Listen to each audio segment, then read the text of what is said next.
Hello grade 10s. I hope you've been preparing well for your exams. As you know, that today's session is about preparing yourself for paper 1. Now, according to the CAPS document, which is the document that we use to check that we're teaching you at the right level, you're either going to have one exam in the middle of the year where it will have both paper 1 and paper 2 content in it, or you'll have 2 exams where the one is just for paper 1 content and the other one is just for paper 2 content. Now, it can be a bit confusing trying to figure out what is paper 1 and what is paper 2, so it's best to just ask your teacher what's going to be in the exams and which exams are they in, and you could even maybe push your luck and find out what the mark allocations will be. So, for example, number patterns might only be worth 6 marks. So is it really worth spending a huge amount of time studying it?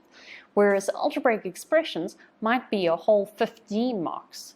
And then it's really important that you know that well. Okay, so we're going to start today by looking at the kinds of things that you could be asked about in paper 1. And let's go to the first slide, which has a little diagram for us. And it shows us that you could possibly be asked about exponents, equations and inequalities, functions, number patterns, and algebraic expressions. Now, I know that all of those at this stage are probably making you feel a lot like this. You see? There we go. And that's mostly because you've forgotten the difference between algebraic expressions and equations and inequalities. Or where do exponents fit into these two things? What is going on? Well, it's time to turn that panic into happiness, and let's go through each one. Okay, so algebraic expressions are different from equations because they cannot be solved. They can only be simplified, cannot be solved, just simplified. We can just, let's write down just simplified. We can factorize it, we can multiply things out, we can do all sorts of things. Now, you'll remember that we briefly did the number system at the beginning of the year, but the main thing, or the main things that are important, are these over here. We've got distributive law, which is basically the rainbow method for those of you who like to think of it like that. It shows us that that will equal 2x plus x squared. Then we've got multiplying a binomial by a binomial. FOIL. And grade 10s, I hope you're writing these down so that you know what to study. Then we've got squaring a binomial, which could be x plus y squared. And of course, you know, you can rewrite that as x plus y times by x plus y, which you can then use FOIL to solve for. So it's exactly the same thing, really. Then we've got multiplying a binomial by a trinomial, and that's when we've got 2 terms in the one brackets and 3 terms in the other, and we need to multiply the binomial by the trinomial. Now in factorizing, I love factorizing. Just once you get it, it just makes you feel so clever. Like, here's a little nerd, he's got his glasses, he's feeling good. Look at that happiness, such happiness. Okay, so we've got taking out a common factor, the difference of 2 squares, factorizing trinomial, and the sum or difference of 2 cubes. Now, grade 10s, I want you to look at my hands over here and hold up your hands at the same time. This is a trick that I've taught myself. Well, it's not really a trick, it's just a trick that helps me to remember what needs to be done first. I take my left hand, because I'm right-handed, and I imagine the words written over here taking out a common factor. And over here, difference of 2 squares, trinomial, and sum or difference of 2 cubes. The reason I do that is because I need a list of things to look for when I'm asked to factorize an expression. I need to first look for, and you see I've got finger number 1 out now, first look for taking out a common factor. Well, if I've taken out all of the common factors, or if there are no common factors, what do I need to do next? I can do the difference of 2 squares. You see 2 fingers, it reminds me. Okay, so 2 squares. Do I have a difference of 2 squares? Did I do the difference of 2 squares? Can I do a difference of 2 squares? Once I've answered all of those questions, I'll whip out the 3rd finger and 3. Does that remind you of trinomials? It should. So the 3rd finger reminds me that I need to factorize any trinomials that might be there. And then the 4th finger is kind of like the last left out one, because we're not often asked to find the sum or the difference of 2 cubes. But it is something you can be asked. More than likely it'll only be one question of any test or exam. So it is what it is. So those are the 4 things. Now you might be wondering, where does grouping fall into this? Well, grouping and changing the sign is actually kind of a part of taking out a common factor. So in the taking out a common factor process, you'll also be looking for grouping and you'll be looking for changing of the sign. And remember that you are able to factorize both the numerator and the denominator of any fraction you're given. And you might be given 2 fractions that have different denominators, but when you factorize the denominators, you find that there are common factors. And then you can find an LCD and you can add them or subtract them, or whatever you're asked to do. That is quite a common exam question. Okay, remember, fractions will be everywhere. They are our favorite way to make easy problems look difficult. Not to make them difficult, we make them look difficult. Completely different thing. Okay, so you will also need to know about exponents, and you have the exponential identities that you need to know, and those are things like a to the power of 0 is going to be equal to 1. And the reason we need to know that is because if we have anything to the power of 0, no matter how horrible it looks, a to the negative 52, and we put that all to the power of 0, it means it will all equal 1, which of course makes us happy. So those are important to know, and you must go over your exponents notes. Then your laws of exponents are things like x to the power of n times by x to the power of m. Because the bases are the same, the exponents are added together. And of course, if we divide 2 bases that are the same, then we minus the exponents. And if we raise a power, not like you would raise a child, but we upgrade it. We're going to upgrade it by multiplying them together. Okay, so grade 10s, you need to go back to your exponents notes and just get familiar with all of those things again. But remember, you're not going to be asked to dictate what the exponents rules or identities are. You don't need to know which one is an identity and which one is a law. You just need to know, how do I apply them? Okay, you ready for the next bit? Take a deep breath, let it out, and let's look at the next slide. Now, number patterns it can be frustrating in grade 10. I'm going to draw a frustrated face, because what are we really doing? We're just looking at the mathematical relationship between numbers in a sequence. Now, often in grade 10, because there's no real definition of what we're doing, we're just looking at number patterns. You'll have number patterns that look like this, and you'll be asked to predict what the 10th picture would look like. Now, you would be able to do that by drawing or by using maths or anything else. Why? Because all we have to show is that there is a mathematical relationship between them. One of the favorite sequences to do is the Fibonacci sequence. I love this sequence. I have a lot of fun learning about it. And if you want to get lost on YouTube, Google it or YouTube it. It's spelled like this, and it's amazing how wonderful it is. It just pops up in life everywhere. And the way the sequence works is 1 plus 1 is equals to 2. And 1 plus 2 is equals to 3. And 2 plus 3 is equals to 5. And 3 plus 5 is equals to 8. And 5 plus 8 is equals to 13. Oh, it's lovely. Just great. Okay, so number patterns, not a big part of your exam, or it shouldn't be a big part of your exam, and they shouldn't really be much to study. It's a lot of practice because they can be asked in a variety of different ways.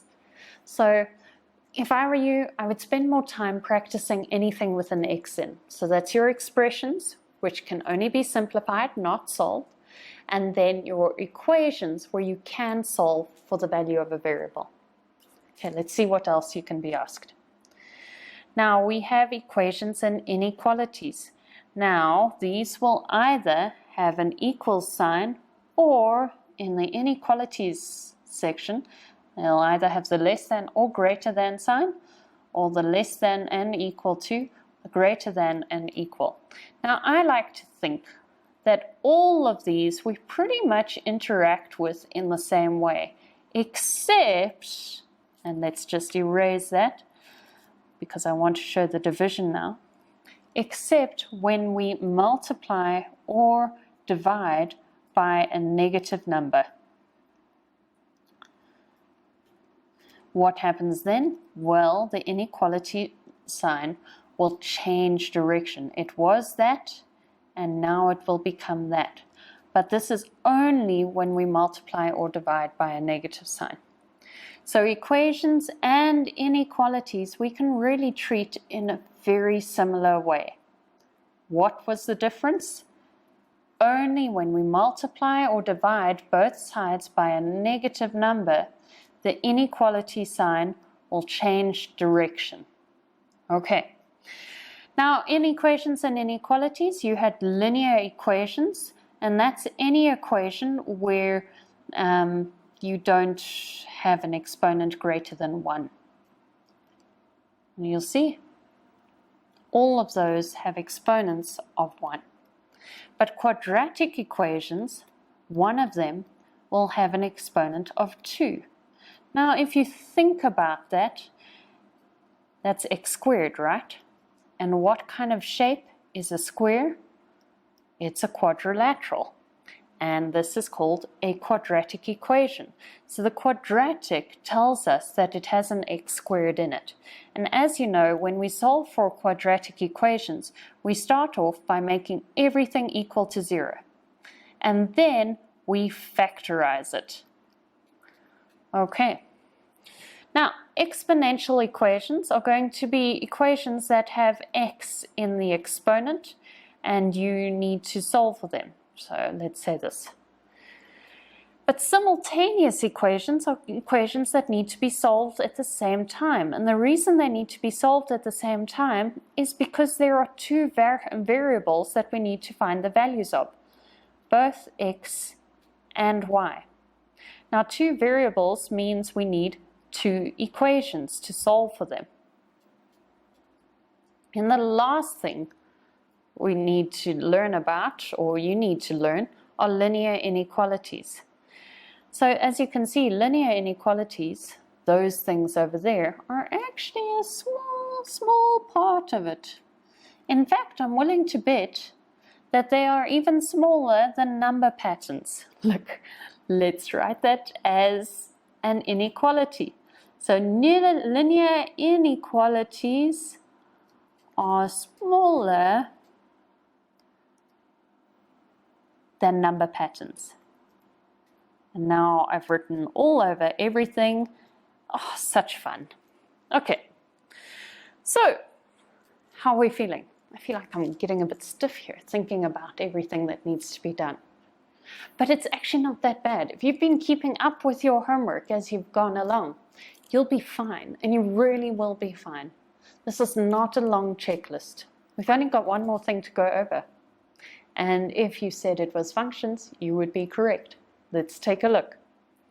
Okay, there are 4 different algebraic functions. We have a linear function. And a linear function is a straight line. A linear function shares many characteristics with a linear equation. For example, in a linear function, let's say ax plus q, our x has an exponent of 1. In a linear equation, our x also has an exponent of 1. So when we talk about quadratic functions, what do you think the exponent of x will be? And I've left a space. Yes, it will be 2. Now, quadratic equations form a lovely curve. It really is beautiful. Look at that. Doesn't it make you smile? Such happiness today. Okay, so that's a quadratic function. Then we have the hyperbola, which is divided into 2 parts because of its asymptotes. And lastly, we have the exponential function, which only has 1 asymptote. Okay, grade 10s. Now that we've made a checklist of everything you need to study, we're going to take a bit of a break, and then we're going to go into some interesting questions that I found in old papers. And when I say interesting, I mean that I tried to find things that were difficult. Why? Because I want to prepare you for the worst that could possibly happen, so that when you see them, you go, oh, man, it's easy. Helen did them with us the other day. Okay, we'll see you at the break. Hello and welcome again. Okay, so you're ready to try some things out. I hope you've got a piece of paper and a pen ready, because the first questions I'm going to ask you to do by yourself. Let's take a look.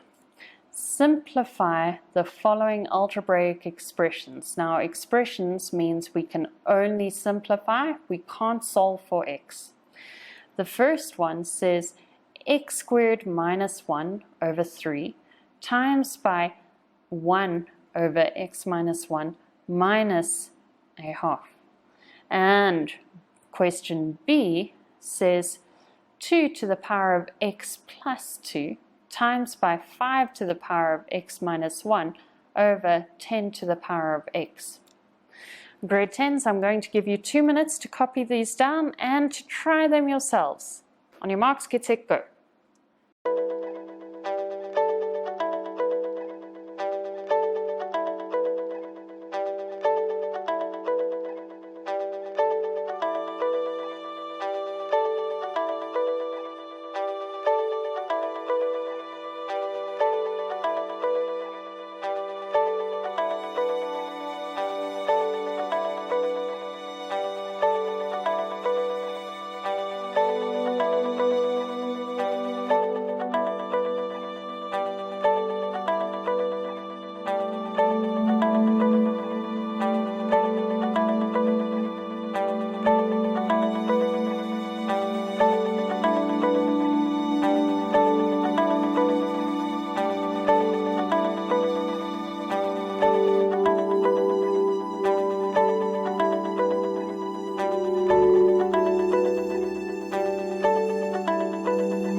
Okay, so how do you think you did? Now, one of the things with exams is because we've got to cram so much content into such a short time period, you really only have one question of each skill to prove to your teacher that you've done well. So it's really important that you master the skills before going into the exam, and that you're able to recognize what type of question each one is. For example, with that first question, if you didn't follow the rules of BODMAS, or the order of operations, you're probably going to get it wrong. Okay, so let's do it together quickly. The first one had 3 fractions, that one and that one and that one. However, it actually only had 2 terms, that term and that term. And how do I know that? Because a subtract or an addition sign is the only thing that can divide terms up. Now, instead of trying to figure out how many terms there are, you could ignore that and just stick to your BODMAS. Always looking for brackets first. There are no brackets. We hardly ever work with of. We do have divide, but it's in a fraction, so we'll leave it. Let's do the multiply. And the multiply is, of course, this over here. Now, you'll remember that I always say that maths is all about making your life easy. And this, at the moment, is not looking that easy. I could first simplify, well, not simplify that fraction, but I could definitely factorize the numerator, couldn't I? And if I factorize the numerator, I'll get an answer of x minus 1 and x plus 1. And the reason this makes it easier for me to work with is because in the denominator of the other fraction, I have an x minus 1. Now, you'll remember that we're not able to cancel 2 terms with 2 terms if they're not exactly the same. So we wouldn't be able to cancel that with that as it currently is. Look, unhappy face. But now, because we have that and they're exactly the same, we can cancel that value with that value, which makes our life so much easier. So in short, we couldn't cancel this numerator with that denominator because they weren't exactly the same. We had to first factorize it, and then we could cancel. Okay, but that's not the whole question. We mustn't forget the minus a half at the end, so I'll just put that there. And now, let's just write down what we have left. We have x plus 1 over 3 times by 1 over 1 minus a half. Now, we don't really need to write that, do we? Because anything that's multiplied by 1 is 1. And now we have 2 fractions that are being subtracted from each other, which of course means we need to have an LCD, a lowest common denominator. And the reason we need to do that is because the size the whole has been divided up into isn't the same. So we can't compare them until we make it the same. Our lowest common denominator is going to be 6. How did I get that? Well, I did the easy way, and I just did 3 times 2, which of course were the other 2 denominators, and I got 6. So that means and let's do this in purple. If I want to change this fraction to be over 6, I need to multiply it by 2 over 2.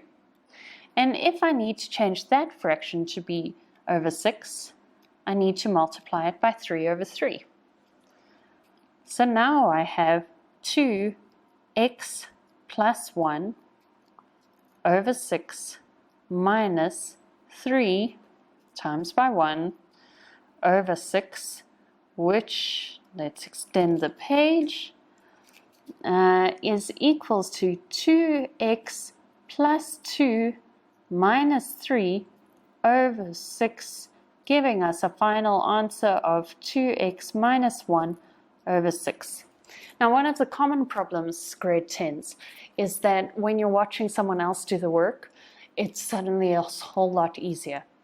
It's difficult to get to that point where your brain actually triggers things. I'm going to do a little diagram at the bottom over here, which will help you to practice. The first, or give you the reason to practice. Let's say this is what you know, and this is your brain. So everything you know in your brain is in that little spot, and you have a little person that lives in that spot. Now, let's say this is my brain, so we'll say Helen's brain, and this is what I know over here. But I'm now going to learn about fractions. And the first time, let's spell it right, the first time I learn about fractions, the little man walks to the fractions section, spends some time fiddling around, and walks back. And the second time he does fractions, he walks there and walks back. And he carries on as he does more and more fractions. What's happening to that line? Well, it's all being included into it until eventually it becomes part of what we know. Now, this happens with all sorts of things, and different parts are drawn everywhere, and your brain becomes filled with this beautiful pathways of all sorts of information, and your little man runs around everything. So the more you exercise certain parts of your brain, or the more you use certain pieces of knowledge or skills, the more you get used to it. It's like learning to walk. At first it was really difficult and you stumbled more and more. But you stumbled quite a lot. But as you got better at it, you stopped stumbling and you stopped having to think about the next step. So practice, practice, practice, practice. And fractions are nothing to be scared of. Let's go to the next one. Now, you also did this question by yourselves. We have exponents over here, so we need to apply all of, my spelling today is awful. We need to apply all of the laws of exponents. Now, in order to make this easier for myself, I'm going to start by changing 10 into a product of its prime factors. And the reason this makes it easier is because it will then be 2 times by 5, which is the same as what's at the top. And because it's the same at the top, it'll make me happy. Happiness is so easy. Now, the other thing I'm going to do to make it easier is to change 2 to the power of x plus 2 to 2 to the power of x times by 2 to the power of 2. And 5 to the power of x minus 1 to 5 to the power of x and 5 to the power of negative 1. And at the bottom, it's going to become 2 to the power of x times by 5 to the power of x. And now, of course, we can cancel, and that is a great feeling. My smile is getting bigger and bigger because now I'm left with a lovely answer. Now, more than likely, your exam is going to say write with positive exponents, which means we will need to move the 5 to the negative 1 to the bottom where it's happier. Now, you could, I suppose, rewrite that as 4 over 5. Isn't it amazing that something as ugly looking as this has a value of 4 over 5? Doesn't that just blow your mind? How did something with an x turn into a normal fraction? Oh, but that's one of the mysteries of maths. Okay, so do you have your pens ready? Are you ready for the next question? You're going to like it. It's a simultaneous equation. Remember, there are 3 different ways of solving for a simultaneous equation. You can do it by substitution, elimination, or graphically. Preferably don't do it graphically because that means you need to plot it quite accurately. Either do elimination or substitution. Let's take a look. And it says solve for x and y simultaneously. And we have 3x plus y is equals to 4 and x plus y is equals to 2. I'm going to give you 2 minutes to do it.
I wonder what method you chose to use.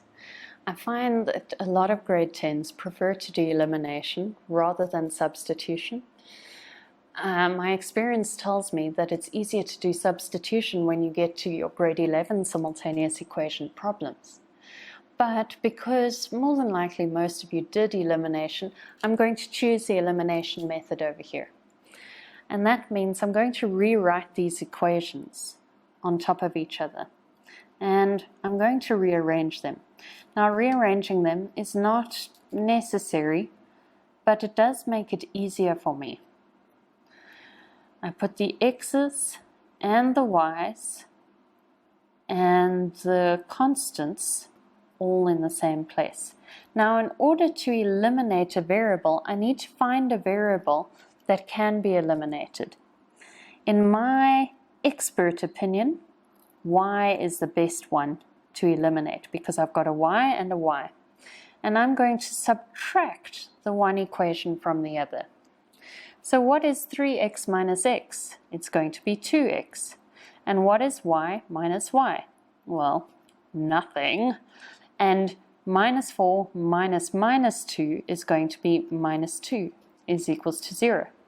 Therefore, 2x minus 2 is equals to 0, making x, well, let's do this slowly. 2x is equals to 2 and x is equals to 1. Have we solved for the whole equation?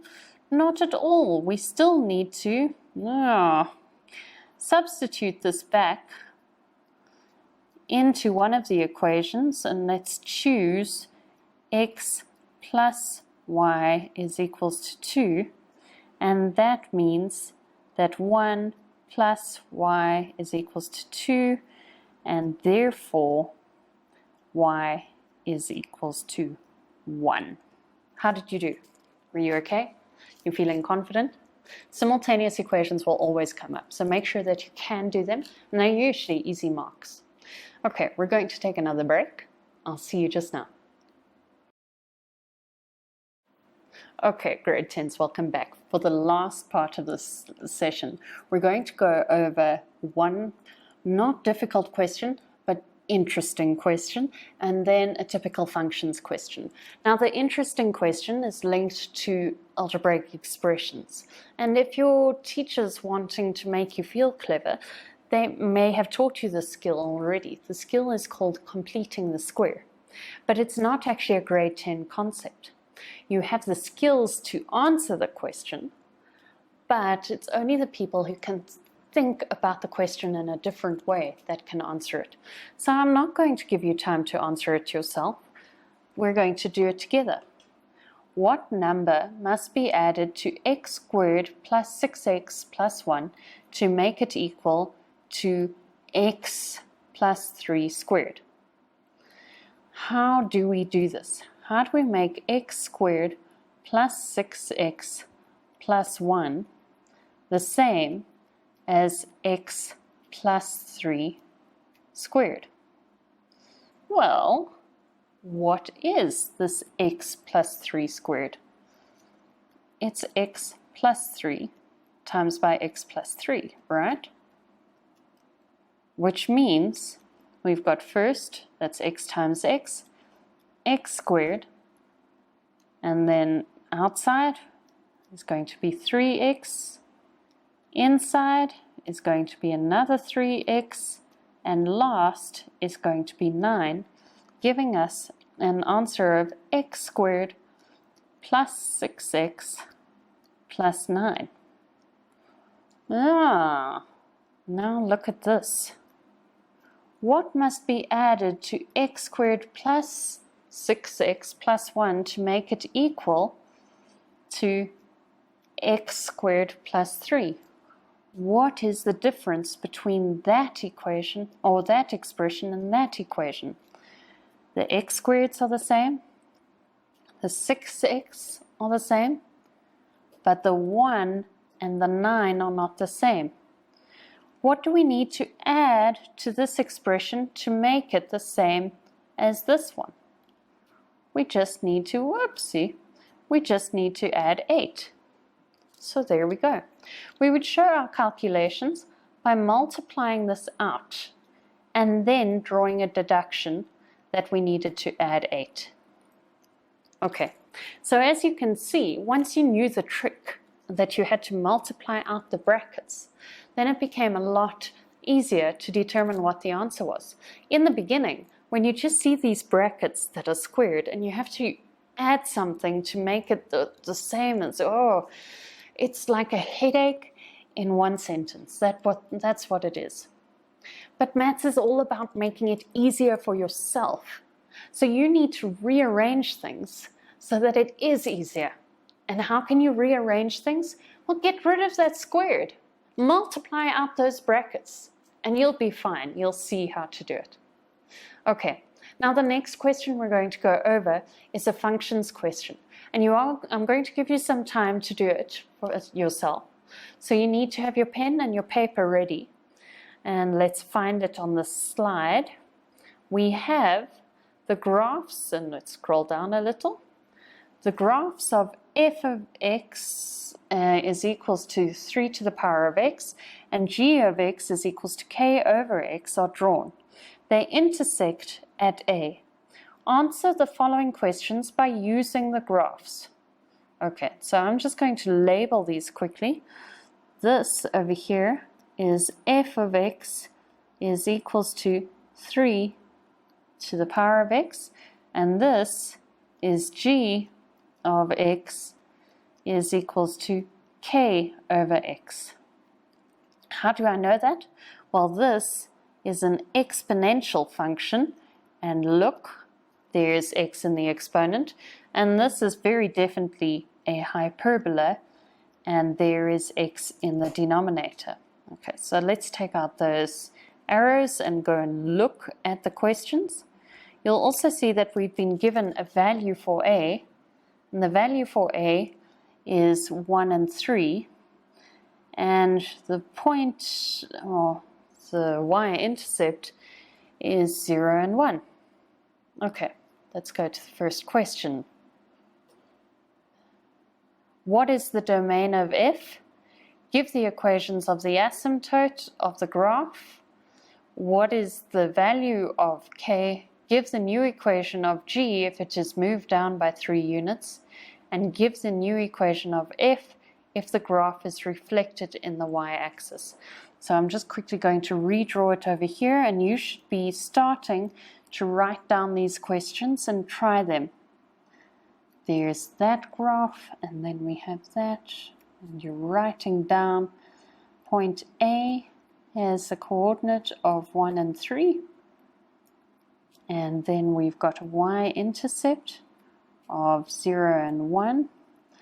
This was g of x is equals to k over x, and this one was f of x is equals to 3 to the power of x. Okay, you've got 2 minutes to try this question on your own.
Okay, these questions are actually quite easy, and once you get the hang of them, they flow so quickly, and you wonder why you were ever scared of them to begin with.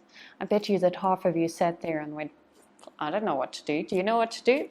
Nope, I don't know what to do. What is this domain you talk about? So it's really important that you remember those terms. What are their meanings? Domain are all of the x values that a function will exist in. And a range are all of the y values that the function will exist in. That means that there are some x values that might not happen. And if you think about hyperbolas, where they have a horizontal, not a horizontal, a vertical asymptote, so one that goes down, that's an x value that the function cannot be. It will never ever touch that x value. It will carry on getting closer and closer and closer and closer, but never ever ever ever ever ever touch.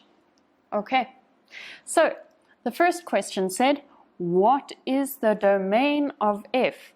Now f was actually an exponential function. So it's going to carry on going up and up and up like that forever and ever and ever. Let's see if we have space on another page to do this. Yes, we do. Now the domain of f is everything.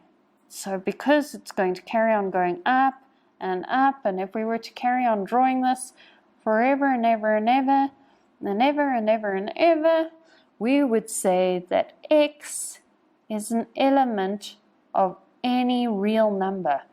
It exists wherever x is. We could also say that x is between negative infinity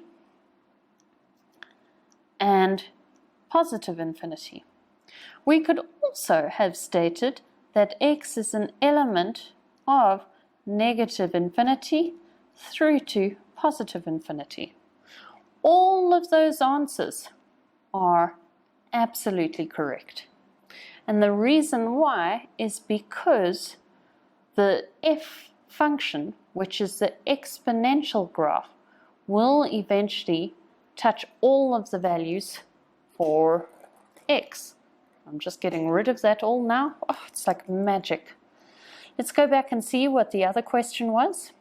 Give the equation of the asymptote of the graph y is equals to 3 to the power of x minus 2. Now let's go back to that picture, and we see that we have the graph f of x is equals to 3 to the power of x. What is different between that one and the new function of 3 to the power of x minus 2? Look, we've subtracted 2. So that means all of our y values are going to change, aren't they? So if this one over here started off as 0 and 1, what will it be in the new function? Well, it's going to be 0 and negative 1. How did I get that? Well, maybe you should consider this point. What do you think that will be? Well, we're going to move it how many spaces down? 2 down, which means that it's going to be somewhere over there, and it will now have a value of 1 and 1. So now our exponential function is going like that, rather than the other way. What was the asymptote of this? Well, if we had drawn it more completely, we would have found that the asymptote was y is equals to 0. If our whole function has moved down by 2 spaces, what is the new asymptote? Y is equals to negative 2. So there's our answer. Once again, let's get rid of the rubbish. Well, not the rubbish. We'll get rid of the good answers. That's what it was, people. We made good answers. Okay, what is the value of k? I'm so glad they asked this question. It's actually really easy. We are going to substitute a into g of x. So that means we've got a y value of 3 and k is over 1, which means that k is equals to 3. Now we are running out of time and we have done the value of k. If g is moved down by 3 units, well, we saw how the other one was moved down by 3 units just by subtracting 2. So we want to move g down. G of x moved down by 3 units. Let's give it a new name. Y is equals to 3 over x, and we're moving it down by 3 units, minus 3. Okay, grade 10s, unfortunately we've run out of time. We can't do that last one, but I know that your teacher's dying to answer it, aren't they? Take a look, give them a smile, give them a wink, tell them, hey there, please will you help me with this? Remember to be kind to yourselves, get enough sleep. Your brain won't work without the sleep. And to practice a little bit every day. I'll see you again next week when we'll be revising content for paper 2. But until then, stay strong and keep practicing. Goodbye.